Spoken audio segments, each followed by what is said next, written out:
शाहीन बाग में रास्ता बंद है। उस बंद रास्ते की वजह से बहुत सारे लोगों को तकलीफ हो रही है। स्कूल के बच्चों को तकलीफ हो रही है, एम्बुलेंस के जाने में तकलीफ हो रही है। भारतीय जनता पार्टी की सरकार जिसके तहत लॉ एंड ऑर्डर आता है, केंद्र सरकार, वो इसका समाधान क्यों नहीं कर रही है? कह रहे केजरीवाल से हमको परमिशन चाहिए, आज परमिशन दे दी। बीजेपी वालों चलो करो, अभी 1 घंटे में खुलवा दो रास्ता। दिल्ली के सीएम अरविंद केजरीवाल ने तबलीगी जमात पर एफआईआर दर्ज करने के आदेश दिए हैं। मरकज में बताया जाता है कि 12-13 मार्च के आसपास देश विदेश से बहुत सारे लोग इकट्ठे हुए किसी धार्मिक फंक्शन के लिए। उस धार्मिक फंक्शन के बाद कई लोग चले गए और काफ़ी लोग रुक गए। इस वक्त नवरात्रि के टाइम चल रहा है, लेकिन कहीं हम नहीं देखते कि लोग इकट्ठे हो रहे हैं। नहीं तो इस टाइम में मंदिरों में कितने लोग इकट्ठे हुआ करते थे। ऐसे में इस तरह की इतनी बड़ी गैदरिंग करना बिल्कुल गलत था। आप सोच सकते हैं कि इससे कितने, यहाँ से बताया जा रहा है कि कई सारे लोग निकल के देश के अलग अलग हिस्सों में चले गए। कितने लोगों को इससे नुकसान हो चुका होगा, ये सोच के भी डर लग रहा है। तो इस मामले में कल शाम को ही दिल्ली सरकार ने एलजी साहब को लिखा था कि इस मामले में एफआईआर दर्ज की जाए। मुझे पूरी उम्मीद है कि एलजी साहब तुरंत जल्द इस पे आदेश दे देंगे। सवाल और गुजरात में पूछा जा रहा है, गुजरात में आकर के आप बिल्किस बानो की बात नहीं करते, आप मुसलमानों की बात नहीं करते हैं। ऐसी कोई सॉफ्ट हिंदुत्व पे चल रही है, आप ये आरोप आप पे लग रहा है। हम लोग शिक्षा पे चल रहे हैं, स्कूल अस्पताल पे चल रहे हैं, नौकरियों पे चल रहे हैं। हमको इससे मतलब है।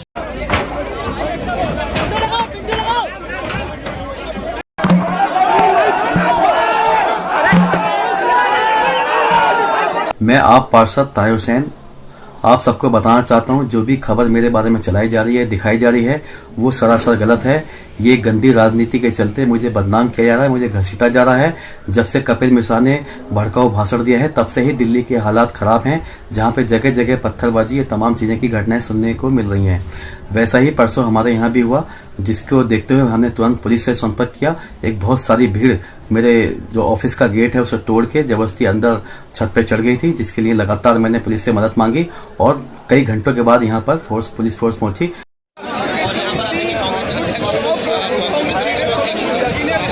जब हिंदुस्तान में हिंसा होती है, जब कैपिटल में हिंसा होती है, तो हिंदुस्तान का जो दुनिया में जो रेप्यूटेशन है उस पर चोट पहुंचती है। हिंसा और नफरत तरक्की के दुश्मन है, और ये जो हो रहा है, हिंदुस्तान को जो बांटा जा रहा है, जलाया जा रहा है, इससे हिंदुस्तान का कोई फायदा नहीं होगा। केजरीवाल, आपको पता है उनकी खुद की बाइट है कि मैं और मेरा परिवार जनसंघ से रिश्ता रखता है, हम उस परिवार से आते हैं। और जिस तरीके से उनका उदय दिल्ली में हुआ था, वो आपको सबको मालूम है। अन्ना हजारे का आंदोलन जो था वो आरएसएस का आंदोलन था, और उसी आंदोलन की पैदाइश अन्ना हजारे और केजरीवाल थे। तो यानी केजरीवाल, मैं मानता हूं कि भाजपा और आप पार्टी एक सिक्के की दो बाजू है। देखो, गुजरात में भी भारतीय जनता पार्टी ही उनको खींच करके लाई थी, क्योंकि भारतीय जनता पार्टी को मालूम था कि 2022 के चुनाव नहीं जीत पाएंगे। इसलिए जहां इनको लगता है कि कांग्रेस को हराना है, वहीं आप पार्टी को आगे कर देते हैं, कभी एमआईएम को आगे कर देते हैं। अगर मेरे सामने आपका नुमाइंदा 4400 वोट नहीं ले गया होता और एमआईएम का 1700 नहीं ले गया होता, तो मैं जीता हुआ था। 3 टर्म में जीता, चौथी टर्म में कोई प्रॉब्लम था, सिर्फ 5000 वोटों से हारा हूं। सीए एनआरसी के आंदोलन को तोड़ने के लिए भाजपा ने दिल्ली में दंगे करवाए। उस दंगों के दौरान भी इन्हीं के जो म्युनिसिपल कॉर्पोरेटर को, जो अभी ताहिर हुसैन, जो अभी असेंबली का चुनाव भी लड़ते, उनको भारतीय जनता पार्टी में पुलिस प्रशासन उनके पास है, तो उन्होंने उनको जेल में डाल दिया। उनके बचाव में भी नहीं आए, मिलने के लिए सब गए, कांग्रेस से लेकर के दूसरी सभी सेक्युलर जमातें गई, लेकिन केजरीवाल नहीं गए और एक अल्फाज भी उन्होंने उसके बारे में नहीं कहा। सभी को मालूम है कोरोना कौन लेकर के आया। नमस्ते ट्रंप का कार्यक्रम हुआ और उसके लिए पूरी दिल्ली और पूरे अहमदाबाद को पूरा सा जो था स्प्रेडर बना दिया। बाहर से जब लोग आए, ना उनकी कोई तहकीकात हुई, ना उनका कोई मेडिकल चेकअप हुआ, और उस वजह से कोरोना फैला। कोरोना फैलने के बाद हजरत निजामुद्दीन के अंदर कुछ लोग ऐसे थे कि जो बाहर से जमाते, वहां सिस्टम ऐसी है कि जमातें आती भी हैं दिल्ली और जमातें जाती भी हैं। केजरीवाल जी ने उस वक्त में प्रेस कॉन्फ्रेंस करके कहा कि दिल्ली में जो है कोरोना फैलाने में निजामुद्दीन मरकज और मौलाना साद साहब का बहुत बड़ा रोल है। पुलिस को इनके सामने, प्रशासन को कार्रवाई करनी चाहिए। अगर कार्रवाई नहीं की जाएगी तो मैं इनके खिलाफ एफआईआर दर्ज करूंगा। आप देख रहे हैं देश लाइव, देश की आवाज। अस्सलाम वालेकुम, आदाब। देश लाइव में आपका स्वागत है। मैं हूं सहल कुरैशी। दोस्तों, गुजरात में 2 विधानसभा सीटों पर उपचुनाव चल रहा है। एक सीट है विधानसभा की कड़ी और दूसरी है विसावदर। ये दोनों सीटों पर जो उपचुनाव हो रहे हैं वो इसलिए भी ज्यादा महत्वपूर्ण हैं क्योंकि कुछ महीनों पहले राहुल गांधी ने गुजरात का दौरा किया और लगातार गुजरात कांग्रेस में जान फूंकने में लगे हुए हैं राहुल गांधी और पूरी कांग्रेस पार्टी। पूरी कांग्रेस पार्टी का कायाकल्प करने में राहुल गांधी लगे हुए हैं। कड़ी और विसावदर 2 सीटें हैं। यहां पर कांग्रेस और बीजेपी के बीच में मुकाबला है, लेकिन आम आदमी पार्टी भी यहां पर मैदान में है। लेकिन अब गुजरात का मुसलमान ये सवाल पूछ रहा है कि गोपाल इटालिया साहब, जब बिल्किस बानो का मामला आया, जब 3 तलाक का मामला आया, जब एनआरसी का मामला आया, सीए का मामला आया, उस वक्त केजरीवाल कहां थे? और इस जो कड़ी विधानसभा चुनाव की अगर बात करें तो 3 बड़े चेहरे यहां पर, मुस्लिम बड़े चेहरे जो हैं, गयासुद्दीन शेख साहब हैं, इमरान खेड़ावाला साहब हैं, शहजाद पठान हैं, जुम्मा रहमा साहब हैं, पूरी ताकत वहां पर लगा रहे हैं। आम आदमी पार्टी, क्या कुछ वजूद है आम आदमी पार्टी का गुजरात में और कैसे रहेंगे ये चुनाव, उस पर हम बात करेंगे। गयासुद्दीन शेख साहब हमारे साथ में मौजूद है, कांग्रेस के पूर्व विधायक है, लगातार कड़ी चुनाव प्रचार में लगे हुए थे। गयासुद्दीन साहब, आपने तो बिल्कुल ग्राउंड लेवल पर जाकर देखा है कड़ी का मामला, और वैसे भी आप तो हमेशा राजनीति में ग्राउंड लेवल पर रहते हैं। क्या लगता है आपको, जो चुनाव चल रहे हैं 2 सीटों पर उपचुनाव, क्या लगता है आपको? सबसे पहले तो यही जानना चाहेंगे। कड़ी चुनाव बहुत ही मजबूती के साथ कांग्रेस आगे बढ़ रही है और वहां के जातिगत समीकरण और कांग्रेस कार्यकर्ताओं की मेहनत, मुझे इंशाल्लाह पूरा भरोसा है अल्लाह की जात पर कि जरूर रंग लाएगी। हमारे सबके आदरणीय प्रदेश अध्यक्ष शक्ति सिंह जी गोहिल ने जो एक माइक्रो प्लानिंग किया, उस माइक्रो प्लानिंग के तहत हमने जो कड़ी विधानसभा के जो 23 बड़े गांव है जहां पे 37,000 मुस्लिम समाज की आबादी है, हमने उसमें भी, और समूचे यानी कड़ी शहर में, क्योंकि कांग्रेस पार्टी हर धर्म हर मजहब को साथ में लेके चलती है। हिंदू मुस्लिम सिख ईसाई सब कांग्रेस के लिए एक समान है।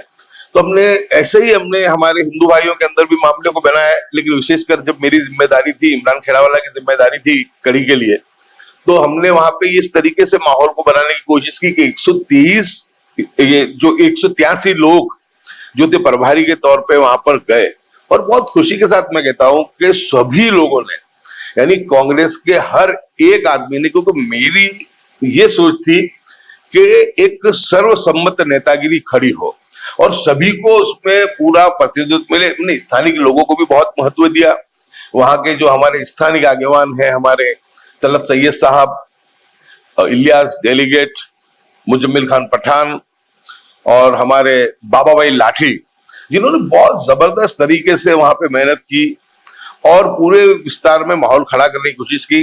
पूरे गुजरात से आप देखो तो जुम्मा रायमा जी हो, असलम साइकिल वाला हो, या शेर खान पठान हो भरूच से, हमारा अहमदाबाद के विपक्ष के जो नेता हैं जुझारू शहजाद खान पठान हो, यानी पूरे के पूरे जो लोग हैं हमारे यहाँ के, और वहां के जाके जिम्मा संभाला। और कन्वीनर के तौर पे हमारे जुनेद शेख, शहीद शेख, असगर भाटी, इन्होंने बहुत बेहतरीन काम वहां पे बैठ करके जो 23 मुस्लिम इलाके थे वहां पे माइक्रो प्लानिंग जो हमारे प्रदेश अध्यक्ष ने बनाया था उसको अमल करने की वहां पर कोशिश की। उसके अलावा भी हमारे वजीर खान भाई हैं, हमारे दूसरे दीगर जो नेता हैं, वो सब वहां पर लगे हुए हैं, यानी कोई कांग्रेस बाकी नहीं है। प्रभारी के तौर पे जिम्मा मेरा था, स्टार प्रचारक के तौर पे इमरान खेड़ावाला का जिम्मा था, लेकिन ये काम किसी 1-2 आदमी का नहीं है।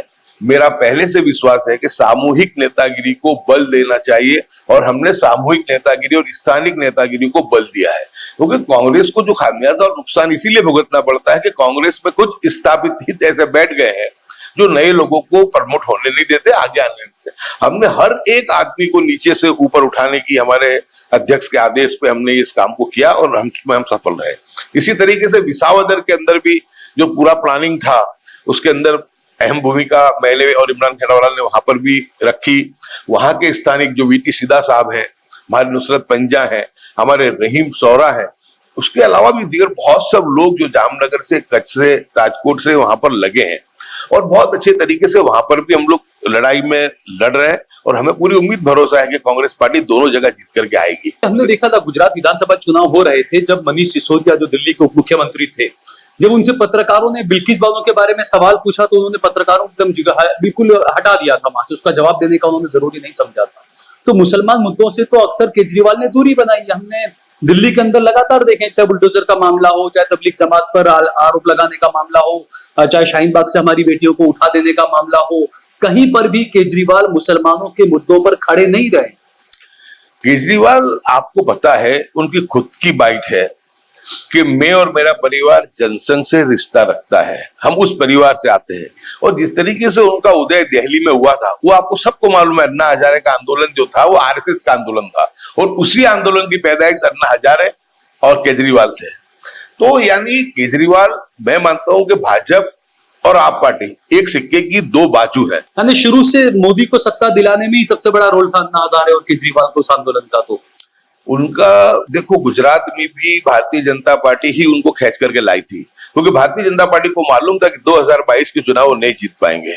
इसलिए जहां इनको लगता है कि कांग्रेस को हराना है, वहीं आप पार्टी को आगे कर देते हैं, कभी एमआईएम को आगे कर देते हैं। यानी भारतीय जनता पार्टी बहुत शातिर है और उसका जीता जागता एग्जाम्पल मैं हूं। अगर मेरे सामने आपका नुमाइंदा 4400 वोट नहीं ले गया होता और एमआईएम का 1700 नहीं ले गया होता तो मैं जीता हुआ था। 3 टर्म में जीता, चौथी टर्म में कोई प्रॉब्लम था, सिर्फ 5000 वोटों से हारा हूं। तो भारतीय जनता पार्टी बहुत शातिर है।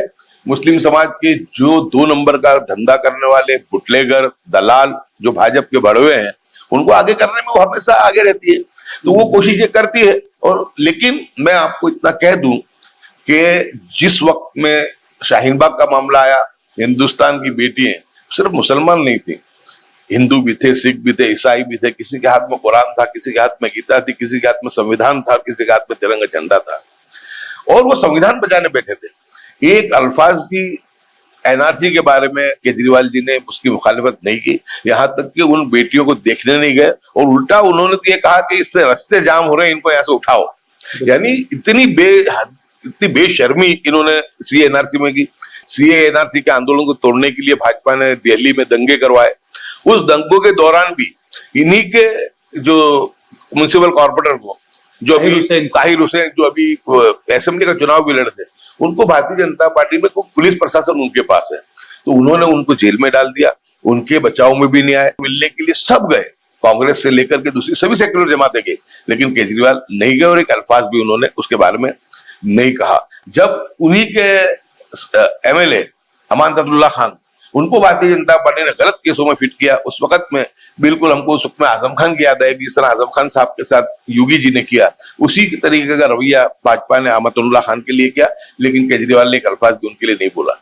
जहांगीरपुरी में जब डिमोलिशन हुआ, कांग्रेस की टॉप नेतागिरी और दीगर सेक्युलर नेतागिरी भी जहांगीरपुरी गई, लेकिन केजरीवाल जी नहीं गए। और आप उसके अलावा की मैं आपको बात करूं कि जब गुजरात के चुनाव चल रहे थे, हर 4 दिन में केजरीवाल जी गुजरात आते थे। उसी वक्त के दौरान बिल्किस बानो को जो था, गुजरात सरकार ने बेशर्म तरीके से उसको रिहा कर दिया, उनके गुनहगारों को। उस वक्त में भी एक भी अल्फाज नहीं दिया। मीडिया ने जब सवाल किया तो उससे भी इन्होंने उसको टाला। मातरका उठेला परकर जहां थंबे में बांध के मुस्लिम नौजवानों को, निर्दोष मुस्लिम नौजवानों को मारा गया, हाईकोर्ट ने भी उसके लिए फटकार लगाई गुजरात पुलिस को। लेकिन केजरीवाल जी ने, चुनाव के लिए वक्त था, लेकिन मुस्लिम समाज के लिए, प्रताड़ितों के लिए 1 मिनट का भी उन्होंने वक्त नहीं दिया। इसी तरीके से आप इनकी जो कार्य पद्धति आप देखेंगे तो आपको लग जाएगा कि कभी भी ये मुस्लिम इश्यू पे ये बोलते नहीं है। पार्टी के मुखिया क्या करते हैं, इस तरीके से राहुल गांधी खुलकर मुसलमान, राहुल गांधी ने आपने देखा 4000 किलोमीटर की यात्रा निकाली। आरएसएस के खिलाफ अगर खुल के कोई बोल रहा है, लड़ रहा है, राहुल गांधी लड़ रहा है। आज वो दूसरे लोग बोले और राहुल जी न बोले तो उसका कोई मीनिंग नहीं निकलता है। पार्टी के मुखिया को उसमें बोलना चाहिए। जब निजामुद्दीन मरकज की बात आई, कोरोना था, सभी को मालूम है कोरोना कौन लेकर के आया। नमस्ते ट्रंप का कार्यक्रम हुआ और उसके लिए पूरी दिल्ली और पूरे अहमदाबाद को पूरा सा जो था स्प्रेडर बना दिया। बाहर से जब लोग आए, ना उनकी कोई तहकीकात हुई, ना उनका कोई मेडिकल चेकअप हुआ और उस वजह से कोरोना फैला। कोरोना फैलने के बाद हजरत निजामुद्दीन के अंदर कुछ लोग ऐसे थे कि जो बाहर से जमाते, वहां सिस्टम ऐसी है कि जमातें आती भी हैं दिल्ली और जमातें जाती भी हैं। लेकिन जो आखिरी जो था मामला, उनका जो वो आखिरी जो उनका वो जो रह गया था वहां पे, तो उस वक्त में इन्होंने 3 मरतबा पुलिस से जाके कहा कि हमको पुलिस व्यवस्था दो, वाहन दो, हम हमारे जो तबलीग जमात का जो आखिरी कस्बा आया है उसको हम लोग बाहर, काफिला जो आया है उसको हम बाहर भेजना चाहते हैं जहां उनकी जगह पे। इन्होंने नहीं दिया। केजरीवाल जी ने उस वक्त में प्रेस कॉन्फ्रेंस करके कहा कि दिल्ली में जो है कोरोना फैलाने में निजामुद्दीन मरकज और मौलाना साद साहब का बहुत बड़ा रोल है।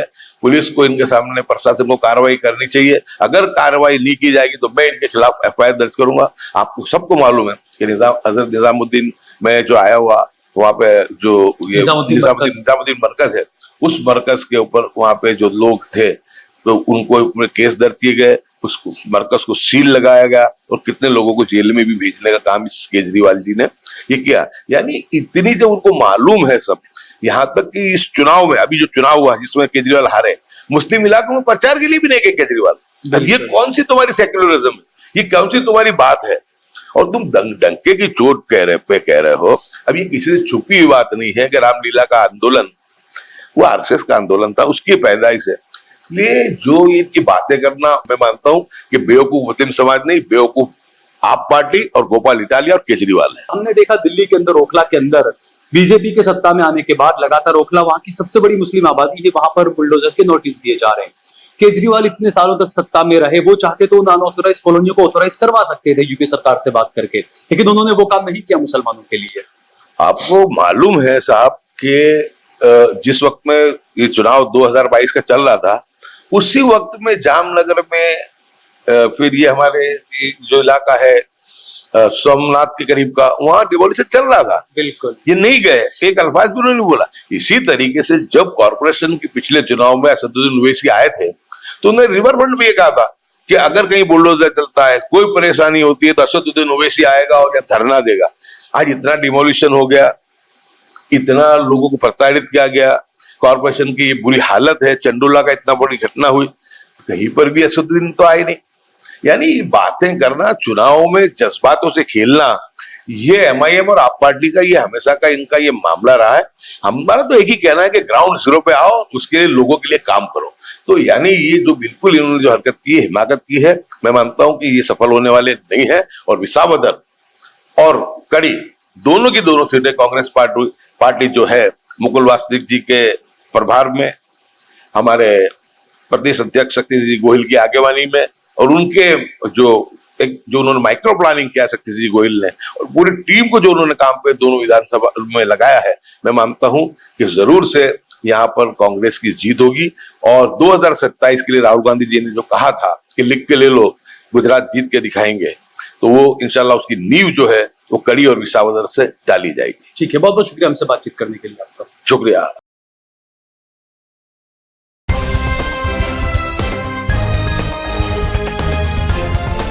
देश और दुनिया की तमाम छोटी और बड़ी खबरों के लिए हमारे चैनल को सब्सक्राइब करना न भूलें और बेल का बटन जरूर दबाएं।